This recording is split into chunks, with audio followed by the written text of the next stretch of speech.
अस्सलाम वालेकुम guys, welcome back to another video. Hope you guys are all well. So guys, अगर आप इज़ोइक की फ्री होस्टिंग यूज करना चाहते हैं तो मैं आपको आज की वीडियो में कंप्लीट इसका मेथड शेयर करने वाला हूं। तो वीडियो को आपने एंड तक जरूर देखना है और अगर आपने अभी तक वीडियो को लाइक नहीं किया है तो जल्दी से कर लें और चैनल को सब्सक्राइब करके बेल नोटिफिकेशन को ऑन कर लें ताकि इसी तरह की अमेजिंग वीडियोस की नोटिफिकेशंस आपको मिलती रहे। और गाइज, वीडियो में आगे बढ़ने से पहले अगर आप होस्टिंगर की होस्टिंग यूज करना चाहते हैं जो कि चीपेस्ट प्राइस में पाकिस्तानी 1500 रुपीज में आपको मिल सकती है, जिसमें आपको 1 ईयर की एक्टिवेशन मिल जाती है और आपको साथ ही उसमें SSL सर्टिफिकेट भी मिलता है। तो अगर आप बाय करना चाहते हैं तो व्हाट्सएप नंबर मैंने स्क्रीन पे शो कर दिया और डिस्क्रिप्शन में भी दे दिया, आप जाके व्हाट्सएप पे कांटेक्ट कर सकते हैं। अब हम चलते हैं अपने मेन टॉपिक की तरफ। तो फर्स्ट ऑफ ऑल यहाँ पे मैंने ऑलरेडी इज़ोइक अकाउंट ओपन किया हुआ है। यहाँ पे आपने सेटिंग्स में आ जाना है जो कि मैंने ऑलरेडी ओपन की हुई है। इज़ोइक सेटिंग्स में आने के बाद अब आपने फर्स्ट ऑफ ऑल क्या करना है, यहाँ पे आपने अपनी साइट की इंटीग्रेशन कंप्लीट करवा लेनी है। अगर आपका इज़ोइक अकाउंट अप्रूव्ड है तभी आपको होस्टिंग जो है फ्री में मिलती है।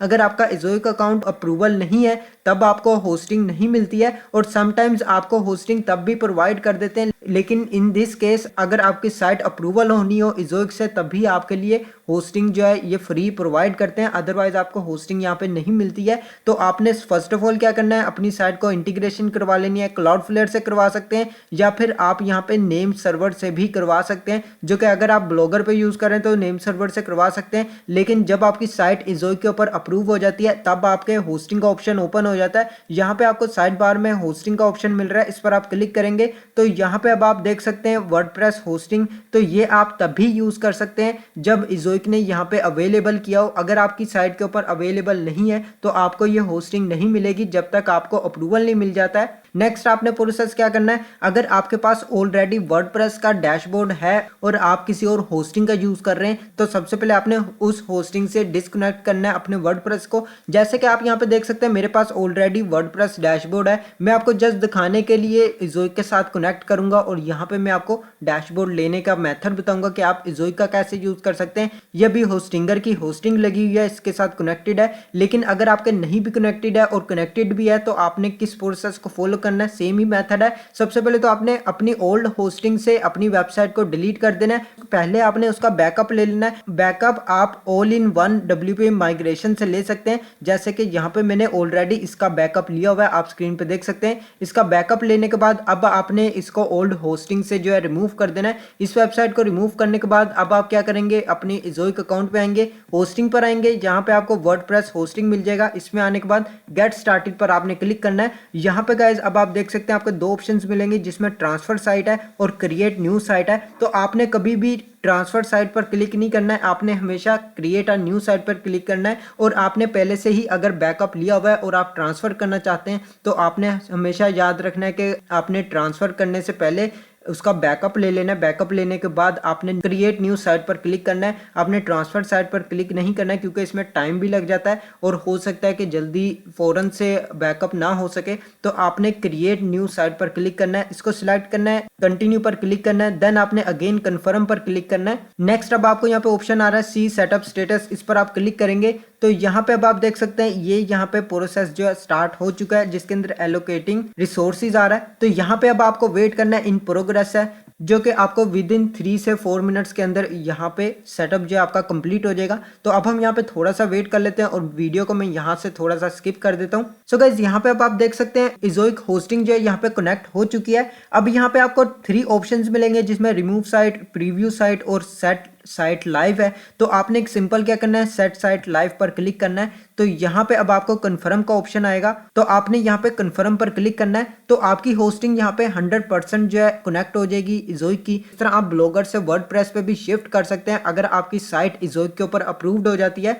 तो आप इजीली इज़ोइक की होस्टिंग यूज कर सकते हैं, जिसका प्रोसेस सिंपल सा है जो कि मैंने आपको यहाँ पे शेयर कर दिया। आप यहाँ पे देख सकते हैं सक्सेसफुली ऐड हो चुका है और साइट भी यहाँ पे हमारी लाइव हो चुकी है। अब आपको यहाँ पे ऑप्शन मिल जाएगा मैनेज क्रेडिशनल्स, इस पर आपने क्लिक करना है। अब यहाँ पे आप देख सकते हैं इसके अंदर SFTP क्रेडिशनल्स है, डेटाबेस क्रेडिशनल्स है और यहाँ पे टेम्परेरी वर्डप्रेस कंडीशनल्स है। इसके अंदर आपको यूजर और पासवर्ड भी मिल जाता है जो कि टेम्परेरी होता है, आपको ये चेंज करना होता है। और यहाँ पे आपको डेटाबेस का भी पासवर्ड मिलता है, आप यहाँ पे PHP माई एडमिन पर क्लिक करके यहाँ से आप चेंजिंग कर सकते हैं। वो भी मैं आपको आगे चल के प्रोसेस शेयर करता हूँ आपने कैसे चेंजिंग करनी है। यहाँ पे अब आपको कंटेंट सेटिंग्स मिलता है, इस पर आप क्लिक करें तो यहाँ पे आप देख सकते हैं PHP वर्जन, आप इसको अपनी मर्जी से एडिट कर सकते हैं। लेकिन ये जो अभी का वर्जन है ये 8.1 है, तो ये अभी लेटेस्ट वर्जन है, तो ये ऐड हुआ हुआ है, आपको इसको चेंज करने की जरूरत नहीं है। अब यहाँ पे आपको टूल्स का ऑप्शन मिलेगा, इस पर क्लिक करें तो यहाँ पे आपको कुछ भी ऐड करने की जरूरत नहीं है। आपने क्या करना है, सिंपल मैनेज क्रेडिशनल्स पर आना है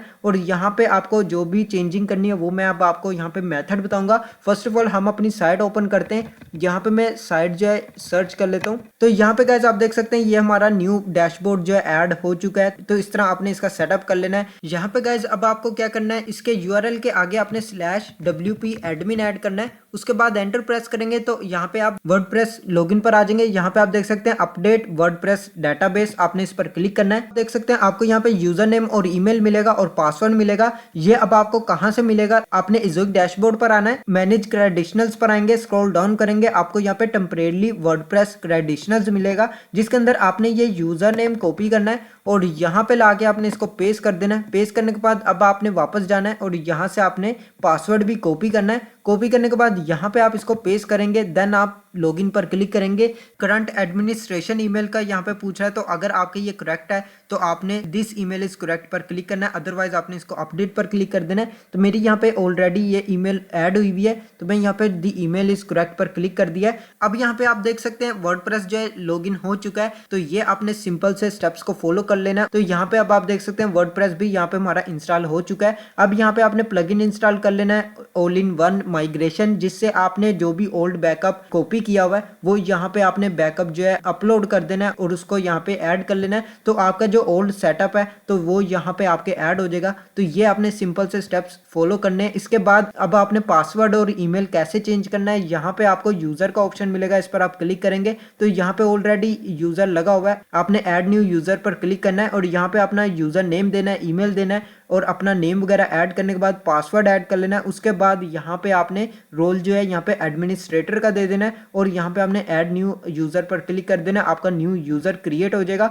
ओल्ड यूजर को आपने यहाँ पे डिलीट कर लेना है या आप इसके अंदर भी चेंजेस कर सकते हैं। एडिट पर क्लिक करेंगे और यहाँ से आपने यूजर नेम, अपना नेम और निक नेम यहाँ से आपने चेंज कर लेना है। उसके बाद पासवर्ड वगैरह भी चेंज कर लेना है। तो ये आपने सिंपल स्टेप्स फॉलो करने हैं। इसके बाद नेक्स्ट स्टेप आपको बताता हूँ डेटाबेस क्रेडिशनल्स, इस पर आपको PHP माई एडमिन मिल जाएगा, इस पर आप क्लिक करेंगे तो यहाँ पे गाइस अब आप देख सकते हैं PHP माई एडमिन में आ जाएंगे। इसके बाद यहाँ पे आपको अपनी साइट का ऑप्शन मिल रहा है, इस पर आपने क्लिक करना है, ये आपकी साइट यहाँ पे ओपन हो जाएगी। इसके अंदर आपको ऑप्शन मिल जाएगा WP यूजर, इस पर आपने क्लिक करना है। देन आपको यहाँ पे एडिट का ऑप्शन मिलेगा, इस पर आप क्लिक कर सकते हैं और यहाँ से आपको यूजर लॉगिन मिल जाएगा। ये यूजर लॉगिन आप यहाँ से चेंज कर सकते हैं और अपनी मर्जी से ऐड कर सकते हैं। ये आपने जस्ट चेंज करना है। चेंज करने के बाद आपको यहाँ पे गो का ऑप्शन मिलेगा, इस पर आपने क्लिक करना है। तो ये आपकी सेटिंग्स जो है यहाँ पे कंप्लीट हो जाएंगी। उम्मीद करता हूँ ये वीडियो आपके लिए हेल्पफुल होगी। तो गाइज आज के लिए बस इतना ही। अगर आपको वीडियो अच्छी लगे तो लाइक का बटन प्रेस कर दें और चैनल को सब्सक्राइब करके बेल नोटिफिकेशन को ऑन कर लें ताकि इसी तरह की अमेजिंग वीडियोस की नोटिफिकेशंस आपको मिलती रहे। मैं मिलता हूँ आपको नेक्स्ट वीडियो में नेक्स्ट टॉपिक के साथ। अल्लाह हाफिज़।